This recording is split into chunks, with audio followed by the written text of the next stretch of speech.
One. Good evening, everyone, and very happy to host everyone for the very first meeting of 2024. It is the first monthly meeting of the Township Council for Admaston, Bromley. I wish all of those present and watching after the fact a very happy new year, and hoping it is very healthy, happy, and prosperous. I would invite everyone to join. I'm going to call the meeting to order, and I would invite everyone here present to join me in the observation of a moment of silent reflection, please.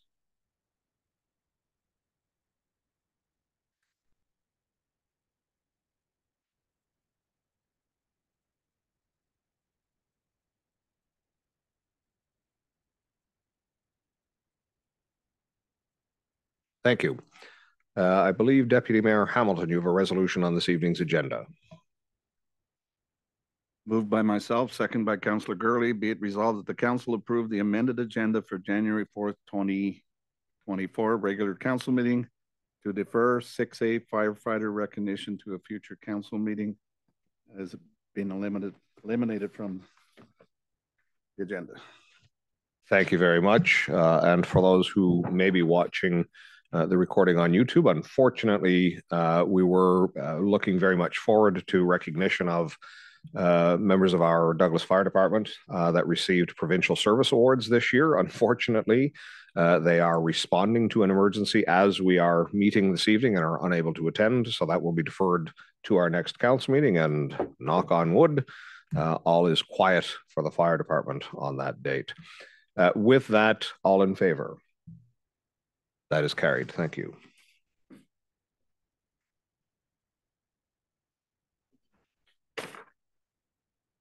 I would invite at this point disclosure of pecuniary interest, and if there is any, the general nature thereof. I recognize none. Once again, Deputy Mayor, I believe you have a resolution on the minutes of the council meeting held December 14th, please. Moved by myself and seconded by Councillor Gurley. To be resolved, the council adopt the following meeting minutes, December 14th, 2023, regular council meeting. Thank you very much. And council, you have had opportunity to review the minutes. I would invite now any errors or omissions you may be aware. I see none. All in favor? That is once again carried. Thank you very much.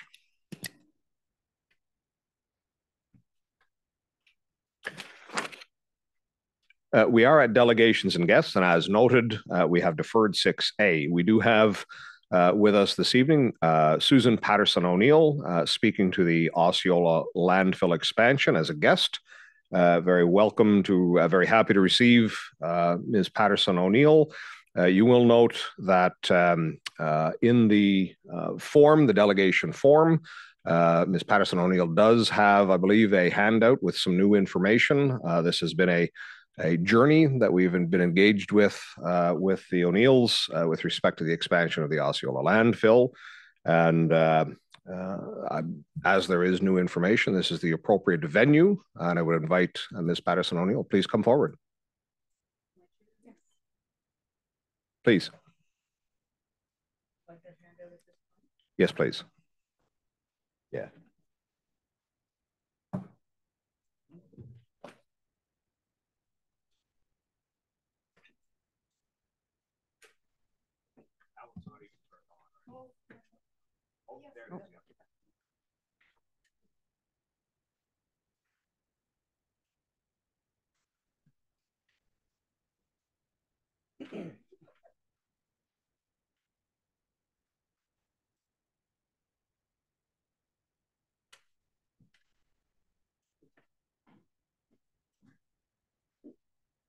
Go ahead.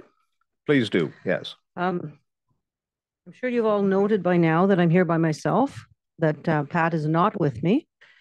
What you may not know is Pat's health is fairly fragile right now, and this process that you're putting us through is causing much mental anguish to him, which in turn is putting stress and strain on his compromised physical health.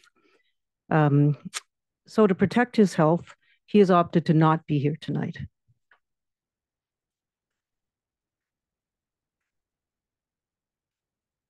Mr.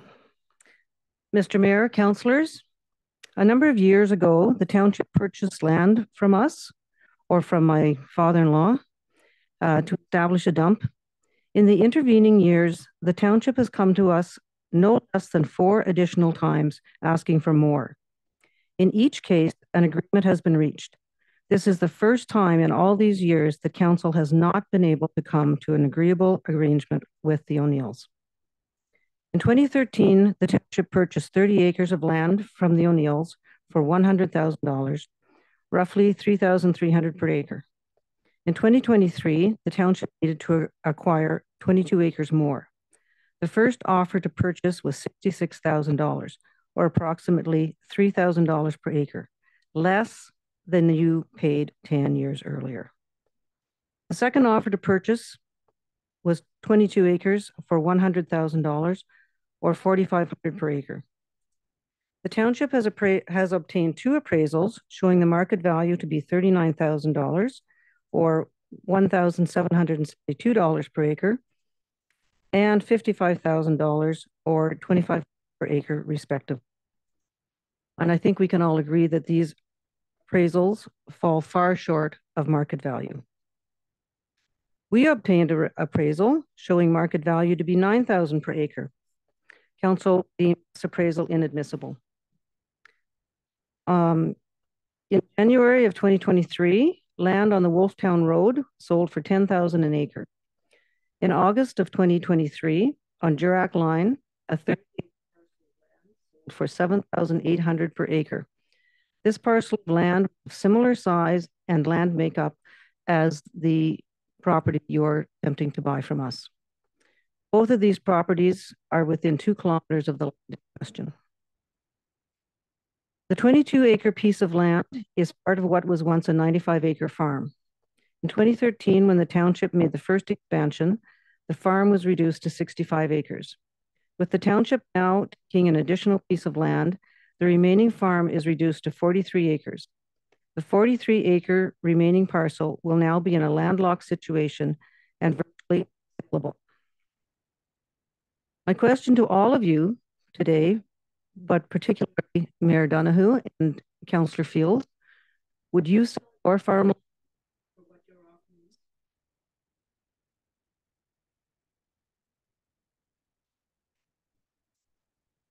Thank you, Ms. Patterson O'Neill. I will certainly, I wonder if you could highlight for us, I'm presuming, I think maybe the August 2023, is that the new information with respect to the Durack line?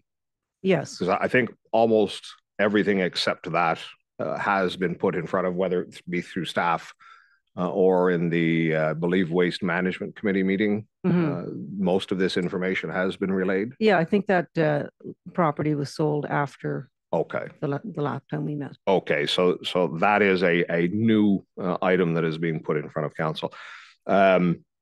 The only thing that I will say, I welcomed you here this evening. This has been certainly a journey to try and establish the fair market.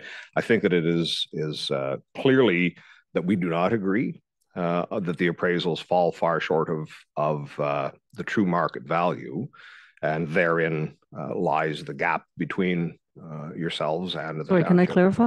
Pardon me? Are you saying that we do not agree that the appraisals are not true market value? Is that what you're saying? No, you in your in the handout and in your comment, you said we can all agree that these appraisals fall short of the true market value. Yes. And we don't agree. And ultimately, that is the gap that exists and continues to exist between us. Yes, okay. We don't agree. You're right. No, and it is unfortunate if this is creating health issues. There is certainly, from our perspective, we are relying on the appraisal.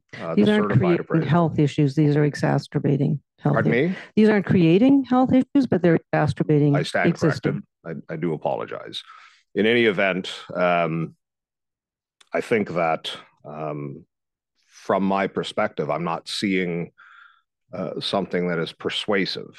I know that the information that is contained in the second appraisal that we undertook from the township, once again, similar to your suggestion here, all of those properties were in relative proximity. I think perhaps the last two of those items may have been somewhat more distant, but most of them were within a relatively tight area relative to this property.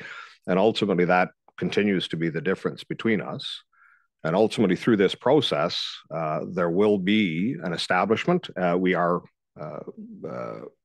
going to continue to be and will be open to any and all negotiation, but we believe that we have now established a very reasonable offer that is in fact substantially higher than the appraisal, and there remains a gap between what you believe that the land is worth and what the municipality, the council for the township believes it is worth. Yes. So would you answer my question? Sorry, what was your question? Would you sell farmland for the price you're offering us? I don't think that that's appropriate in this situation. My intent is not to get into an analysis of the land value, whether there is drainage, what the topography is, things like that. That was certainly contained within the appraisal. So you're refusing to answer? It is a moot point in this instance, Ms. Patterson-O'Neill, in that those aren't my lands, and I'm reliant on the appraisal that was performed for us. So you're falling back on appraisals where I disagree that that's an appropriate price, but you're asking us to take that price. But we could, on an open market, get more. Not according to the appraisal that we have received. So it's all about the appraisal. It's got nothing to do with our cooperation over the years. How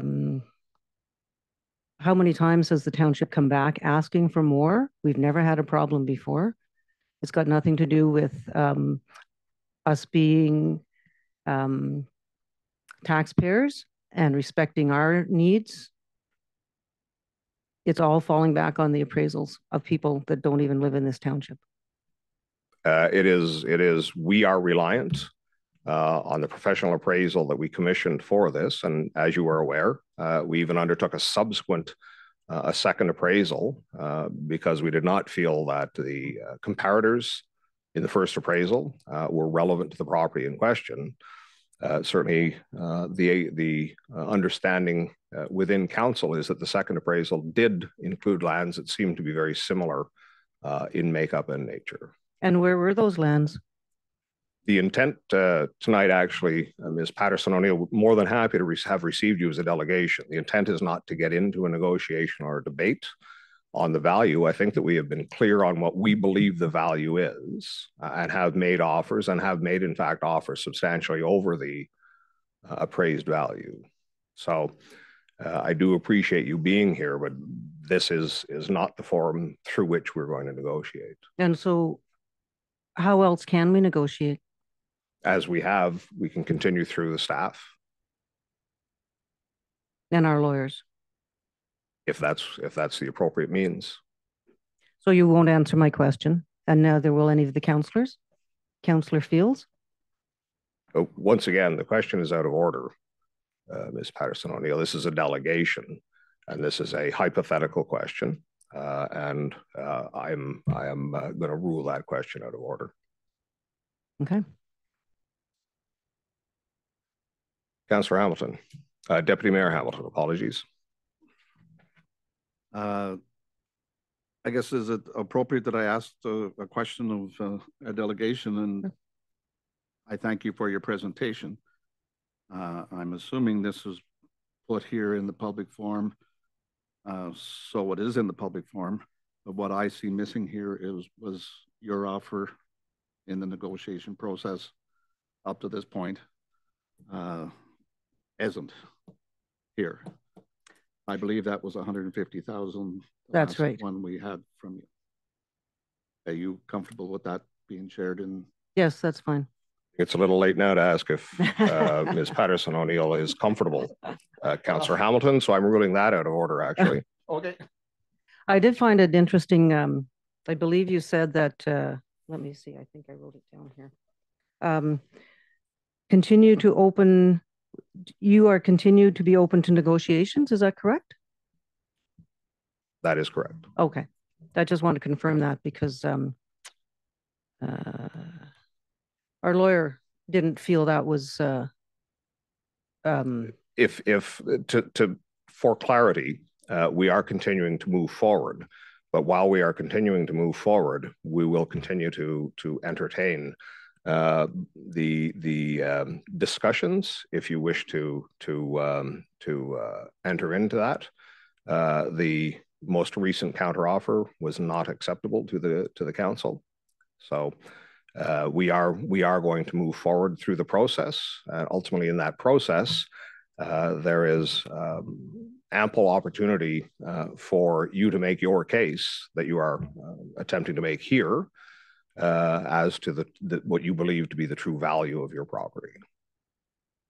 Yes, I don't understand the process, because if I want to make a case to Mr. Legree, how do I do that if I don't do it here tonight?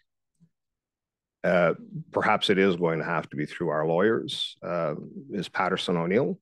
The council does not engage as council. Council engages through staff. Our lawyer has told us that we, the lawyers, already racked up $7,000 in fees. And I think that's 4 phone calls and 1 letter. I'm at a loss to discuss what your legal bills may be, but that was part of the offer that we have made, the counter offer that we may have made to you. Right. Okay. Well, thank you very much for your time tonight. Thank you, everyone. Thank you so much for coming.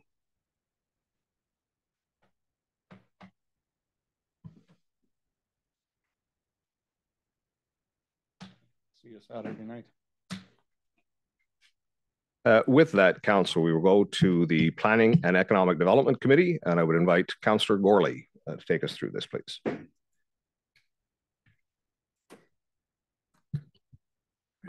Moved by myself, second by Councillor Hamilton. Be it resolved that Admaston Bromley Council accept in principle consent application B122/23 submitted by Patrick Leclerc, 297 Lynch Road, so long as requirements of commenting agencies are satisfied. Thank you very much. Is there anything, Ms. Charkov, you wish to draw attention to? I reviewed the report and I didn't note anything. I've been trying to, if you've noticed in the last little bit, to add a little bit more to our reports just to make sure that it's being caught. It does say that the proposed severed lands and retained conform to the minimum distance separation requirements, indicates that the lands are designated environmental protected on the retained parcel and no new development is permitted. So I am trying to review it to make sure that we are all getting, because the planning report is long, and so I'm just trying to make sure we see everything. Okay, thank you. Councillor Gorley, please. Sorry, just one thing that stood out to me was number 6 on the planning. What page is that? Page 5. It just says the minimum distance separation. So the provincial policy statement, the County of Renfrew official plan, and the Township of Horton zoning bylaw require compliance. Yes, I believe that is a typo. Is it? Okay, so it's not. We do have our own. I noted it is highlighted on my PDF as well. That is the only instance where the Township of Horton does appear, because as soon as I did see that, I became somewhat confused. I know that we have had issues in the past where land division issues are in a concession that is adjoining another municipality. The other municipality is a commenting agency. This, I'm quite certain, was in error. But thank you for bringing that to everyone's attention. I don't think that it is substantive with respect to our consideration and decision this evening. I don't work in Horton. I did not see that. Thank you, Councillor Burley. If you click your heels together 3 times, perhaps you will come back. Any further questions or comments on the resolution before us, Council? Seeing none, all in favor? That is carried. Thank you.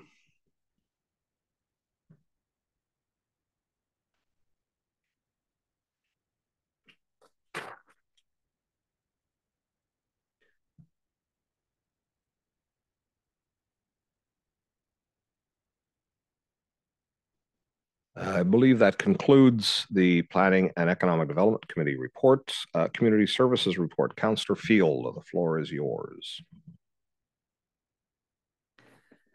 Moved by myself, seconded by Councillor Legree, be it resolved that the Council of the Township of Admaston Bromley grants permission to the Douglas Recreation Committee to hold the Douglas Frosty Fun Winter Carnival on February 9th, 10th, and 11th, 2024 in Douglas, and that the said event be designated as a community event and conducted for the enjoyment and betterment of the community. Thank you. And did you anything you wish to speak to on this, Councillor Field? No. Okay, very straightforward. Councillor Legree, please, and then I will come to Councillor Hamilton. So my only question was just on the wording of the resolution. I don't recall us granting permission in the past. That just seems a little odd, the way the wording of it. I don't know that it makes a difference, but is that the way we've always done it in the past? I just followed the one from last year. Okay, fair enough. Councillor Deputy Mayor Hamilton. Being a little bit familiar with the timelines for special occasion permits and requirements under the liquor license considerations, is there, and this is an annual event that's been happening for up to 40 years, is there any way we can put this in a bylaw or a resolution that it gets done in a timely fashion? Like maybe there's only you're supposed to give 90 days for SOPs and we're down to 6 weeks before the event. But this isn't our event, it's theirs. If they don't get their special occasion permit. It's not on us? No, it's not. It's not our event. To be clear, as I'm looking at this, it would appear to be less than 6 weeks, but I'm not sure in the past, have we had this sooner than this? Has this not been standing? Perhaps Councillor Field, you can speak directly to that then. I've applied for this myself. They've already started the process for the license, if I'm not mistaken. That was discussed in at the November meeting for Douglas. This is just a box that needs to be ticked. So it's been assumed, I think, that council will make this decree and that it will be included with. It was sort of the same thing when we did it for the ARC, the few years that we needed a liquor license for them. And again, Frosty Fun, this is their, I think, 48th or 49th year. So it's kind of it's their SOP as well, that they just run it through. I'm almost convinced that Jesse has gone through and gotten most of the application in already or together already. This is not the starting point then. No. This is a requirement. Yep. Of the process. Yes. In any event, I expect that, well, I know for a fact that. Oh, you might. Sorry, I've turned it off actually, rather than back on. Yeah, and the Mr. Welch, I know, has been down this path numerous times, so I anticipate that that's not a challenge. But thank you for bringing that forward, Councillor Hamilton. I'm not sure at this point. My own preference, I think, is to continue to do this on a year-to-year basis as opposed to have something standing. I think it is more appropriate. Any further questions, comments? All in favor? That is carried.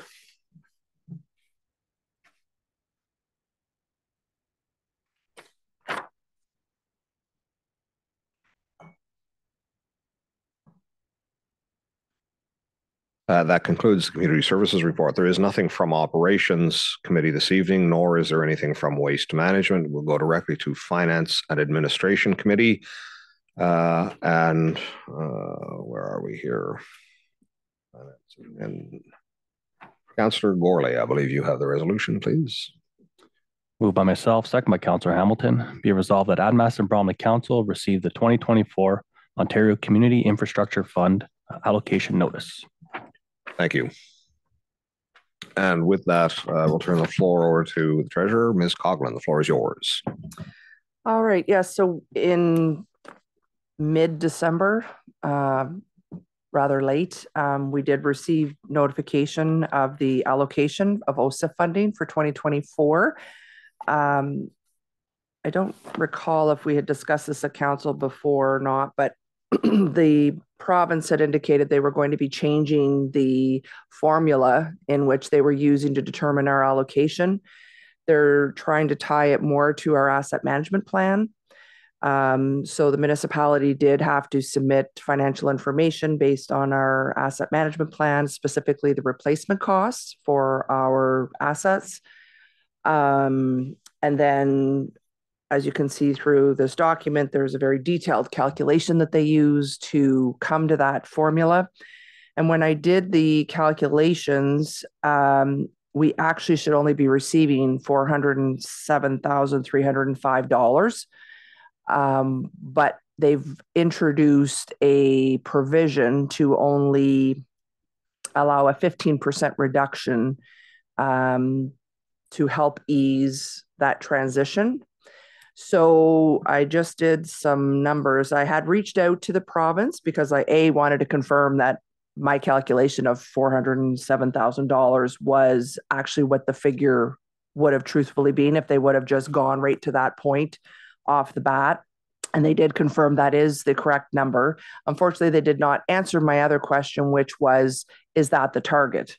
Because I believe that is going to be the target for the municipality, which means that I anticipate us continuing to receive less and less each year until we get to that value. So the impact is for 2024, we will be receiving basically $87,000 less in OSIF funding than we did in 2023. And based on the our current levy, that works out to a 3.12% levy impact just with that one loss of grant revenue. When I carried the calculations through and doing that 15% reduction annually, assuming the 407,000 is actually going to be the target, it will take us 2 years to get there. So there'll be another reduction again of about just shy of $74,000 in 2025. And then the small balance of about 11,000 in 2026. So just sharing this information, at least we know for sure what we're getting in 2024. Unfortunately, they don't provide the same kind of detail that our Canada Community Building Fund, CCBF. Typically, they will provide like a 3 or 4 year forecast. So the municipalities know exactly what you're going to receive. But unfortunately, OSIF has always historically just provided late in the year. It gets later and later of what the actual allocation is going to be for 2024. So this value has been incorporated into the 2024 budget calculations as well. Thank you. Questions, comments, council? It seems that it's almost the antithesis of property assessments, which everyone in the room is familiar with. Ultimately, if your property diminishes on a new assessment, it diminishes immediately. But if it goes up, it's phased in over 4 years. This is the mirror image, the negative image of that that is occurring here. One of the things, as you were making the presentation, Ms. Cogna, that I am wondering, do we have within our asset management, first off, let me back up. I want to commend you for actually arriving at the formula. I think it is important that there is a transparency, that we are capable of doing those calculations, and it was confirmed that your calculations were correct. As to how it may function in future years, if it functions as they are stating currently, that is what we can expect. I would like to be able to direct you to now understand the formula for the partnership fund. I would really, really like to know how that is calculated. That would be vitally important, I think, for us to be providing cost certainty. The question that I have is with respect to OSIF. I am And again, in making the comparison to the partnership fund, the partnership fund has been decreasing since it was created. But I think it's probably been flatlined, I believe, for 3 years in Ontario. I want to say it's $500 million, perhaps. Ultimately, particularly in the inflationary pressures that were experienced most acutely in 2022 and extending into 2023, when it is flatlined, it has absolutely gone backwards in relative terms. So even if we were receiving the same amount of money, it is not keeping pace with the inflationary pressures that we are experiencing. So ultimately, this is getting to the question you were all wondering when I was going to get there. Does our asset management plan have an escalator? Because I'm wondering if the AMP is going to catch up with what our allocation may be. If in fact on its current criteria, it is suggestive that 2025 would see another reduction and 2026 would see a small reduction.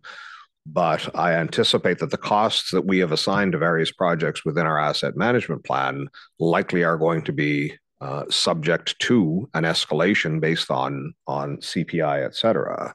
So do we have any reason to believe that we might catch up to the diminishment moving forward, unlike the OSIF that is the provincial envelope has been static for 3 years? I would have to review the AMP calculations again to determine what factors they have built in to those annual contributions and whatnot. I believe there is a escalation factor of sorts, but I'm not sure exactly what it's tied into. So I'd really need to defer that answer to another time. Quite all right, and I understand. My intent was not to put you on the spot this evening. I think if you were able to calculate that in your head, you probably wouldn't be working here. From your answer, is that something that, and I'm not sure if this is the Ministry of Finance or if this is the Ministry of Municipal Affairs. I'm not sure who owns OSIF, but are you suggesting that it is within their calculations, or do we ourselves have the means to be amending the values that are assigned to our asset management plan going forward? Yeah, so this was part of the difficulty because the template that they provided, you may recall, I'll backtrack a second. In the template they provided, you could either provide them with values that are in your existing asset management plan, or if you had updated values based on either current projects or an updated asset management plan, what have you, that you could use those values. So you may recall there have been comments that the asset management plan that was completed by Dylan in 2022, there was a lot of concern by council with the figures that were in there. So we were successful, the township was successful in getting some funding through the Amp It Up program 3.0. And we've engaged the services of another consultant to evaluate and review our existing asset management plan. And they too agreed with staff's concerns that the values, we didn't understand where the values, truthfully, the replacement costs were coming from. So based on, they used neighboring municipalities' comparative figures, as well as their own figures that they would typically use when they prepare their asset management programs for their clients. So we provided updated figures in that template, which is the basis for this year's calculation. Having said that, kind of further to your question, there's nothing to say that we can't go back to the MMH and say, hey, by the way, we have an updated asset management plan. These are actually, in fact, what our replacement values are. And then they will, redo the calculation accordingly. So I'm waiting to hear back from our consultant. They've been working on our current plan and revising calculations and what have you. So I'm hoping to get that information as soon as possible. But unfortunately, there's nothing we can do for our 2024 allocation. But I'm hopeful that we can at least provide the ministry with possibly some updated values, or worst case, it's still going to come back with the values that were provided in that template initially back in, I think it was August of 2023. Okay, thank you. And generally that is addressing my question. Certainly the engagement on the AMP, I think you call it AMP It Up, where some funding was made available for review, is a more comprehensive look at the basis of our AMP. But even if we are satisfied with the basis of our AMP, it seems inconceivable that there is not an expectation that if we anticipate it's going to cost X to do a double surface treatment, if we expect it's going to be Y to do a hot mix asphalt surface, those are anticipated to escalate each year somewhat. So that is kind of what I'm getting at, is as it's beginning to diminish based on what our AMP says, our AMP is probably going to be realistically subject to CPI or inflationary pressures that may catch up to it at some point. In any event, you have satisfied my question. Thank you. Anything further, Council? Seeing none, all in favor? That is carried.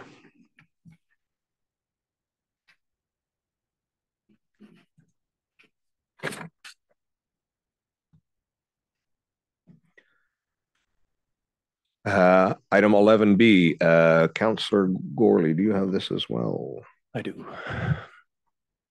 Moved by myself, second by Councillor Hamilton. Be resolved that Council accept the county tax rates 2023 report as information as submitted and circulated. And further, that Council directs staff to withdraw an upset limit of $40,000 from the working capital reserve to recoup the revenue collection shortfall associated with the County of Renfrew tax rates used during the 2023 tax billing. Thank you. And once again, Ms. Coughlin, I will yield the floor. Yeah, so at our last council meeting in December of 2023, I had brought to council's attention at that time the error and oversight that was made in the 2023 final tax billing. And that came to light as part of our procedural audit that was held in the fall of 2023. The township has remitted to the county the full amount that was actually due.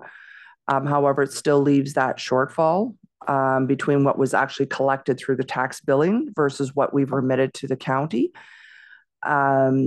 So staff discussed the various options available to recoup those costs, which are outlined in the report, and staff are recommending that the funds be withdrawn from reserves this year. So, okay, thank you. Council, questions, comments? Seeing none, all in favor? That is carried.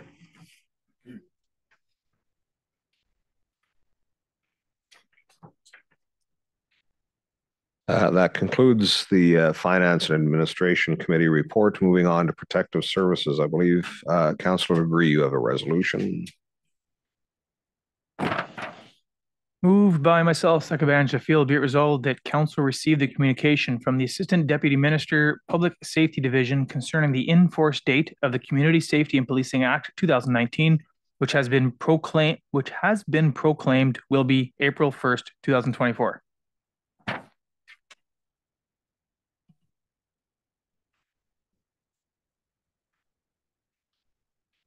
Thank you. Anything you wish to speak to on this, Ms. Charkavy? No, just we did receive the community safety well-being plan as part of the Upper Ottawa Valley, and that's part of this whole community well-being plans were always part of the Policing Act, but it's become more in this new one that will be come to light in April. We are still waiting for our well-being plan with the town of Renfrew and that group.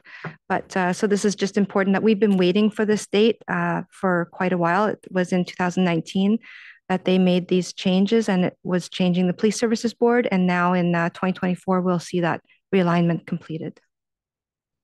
Yeah, thank you very much. And specifically, there was a lot of work and involved in moving forward with a lot of these moving pieces. So certainly the community safety and well-being plan being one of them, the move from municipal-based police services board to detachment-based police services board is another component of that. That is why there has been a substantial gap from the time that this legislation was put through and it has been approved, and it is simply waiting I believe it's the Royal Proclamation. I'm not sure if that's what it's called at the provincial level. Certainly at the federal it is. And that is when it becomes effective. You may be aware, for quite a long number of years, there was a Not-for-Profit Corporations Act that had been passed, had its 3 readings in the legislature, but was in limbo for quite some time. I think perhaps just in 2022 or 2021, after I think about 5 years, it actually was proclaimed into law. So what this is doing is all of this work that has been going into transitioning to this new model, they are now satisfied that it is substantially completed, and this new act is going to be displacing, I'm presuming it's displacing the Police Act. So there are a lot of moving parts that have to be put in order prior to the proclamation, and that's ultimately what this is speaking to. Any further questions, comments? All in favor? That is carried.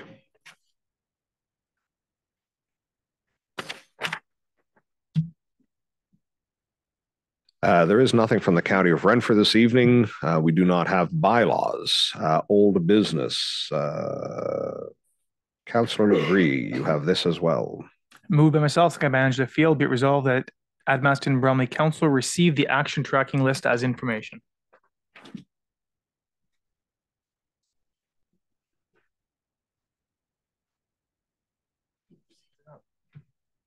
And I will yield the floor, Ms. Charkavy. I just wanted to review the action tracking list. So as Ms. Coughlin identified earlier this evening, we are working on our asset management plan, which we did receive a draft, but we haven't, we would like to have it completed through this AMP 3.0. We have our joint roads review. We are waiting for Greater Madawaska and Whitewater for us to come together and have a multi-council presentation of this. So that is why it remains on the action tracking list. The fencing bylaw was brought forth in 2020. I will be sitting down with the new CBO in 2024 to review it.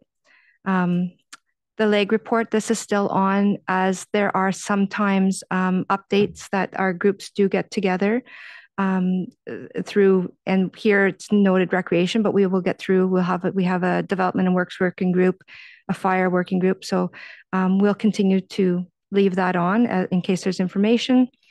Forest roads, we continue to work on that. It's something that we hope will be bringing forth in 2024. There are some issues. We have a lot of forest road and unopened road allowances in the township, so it's something to understand. So that one will stay on. The reserve policy is hoped to be brought forth this year as well. Fireworks bylaw is with the fire department, so they're reviewing it and are going to bring it back to myself to let me have a look at what the changes they've made. The Douglas Beach, we had wanted that on to keep our minds on what we could do with the beach.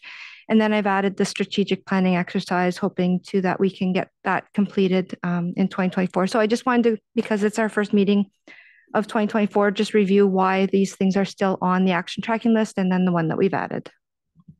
Thank you. Any questions, comments? Deputy Mayor Hamilton. Yeah, just on the new one, which is the strategic planning exercise. Is staff looking at options on how we do that? External consultants? We haven't even gotten to our second meeting yet with RCCDFC. Renfrew County Development Community Futures. So thank you.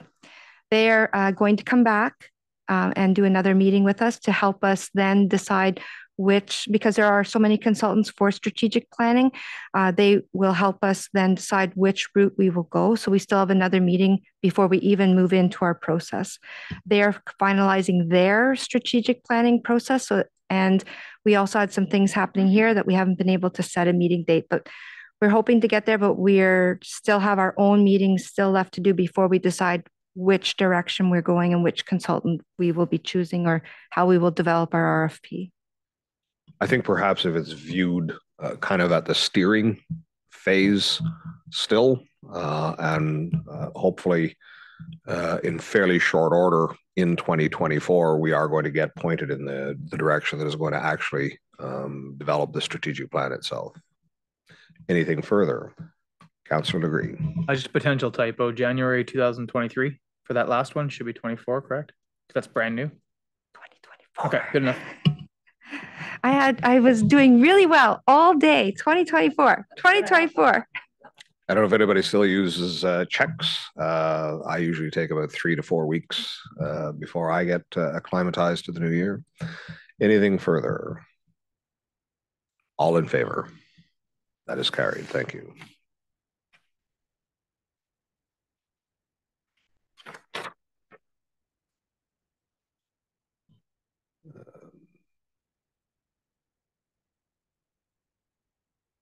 Any new business this evening? Ms. Charkovy. I just have one note that I have heard back from the fire chief. Everyone is good. It was just a lot of smoke that they had to get suppression, so we will reschedule them to come. Outstanding. Very pleased to hear that. Thanks for the update. Anything further for new business? I see none. Could I have a motion, please? Councillor Field, I believe you have the motion to move into closed session. Moved by myself, seconded by Councillor Legree. Be it resolved that council move into a closed session at 8:31 p.m.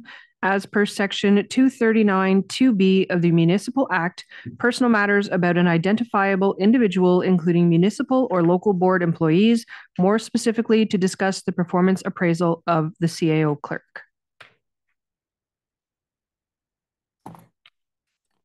Thank you. Council, all in favor? That is carried. Ms. Charkovy will vacate, and in her stead, to clerk the meeting will be Ms. Coughlin. I don't think. Thank you. We are returned once again into open session. We're going to go directly to item 18 with respect to the confirmatory bylaw. I believe, Councillor Field, you have this before you. Moved by myself, seconded by Councillor Legree. Be it resolved that bylaw 2024-01, being a bylaw to confirm the proceedings of the Council of the Township of Admaston, Bromley at the meeting held January 4th, 2024, be now numbered, deemed read 3 times, and passed. Thank you. Council, all in favor? That is carried.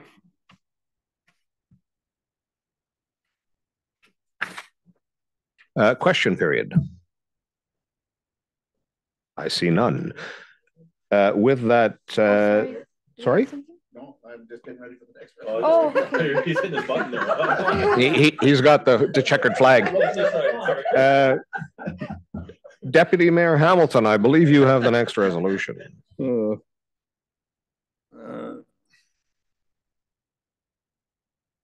Moved by myself, seconded by Councillor Gurley, that be resolved that the Thursday, January 4th, 2024, Township of Admaston Bromley Council meeting be adjourned at 9:13 p.m. Thank you. Council, all in favor? That is carried. We are adjourned. Thank you so much.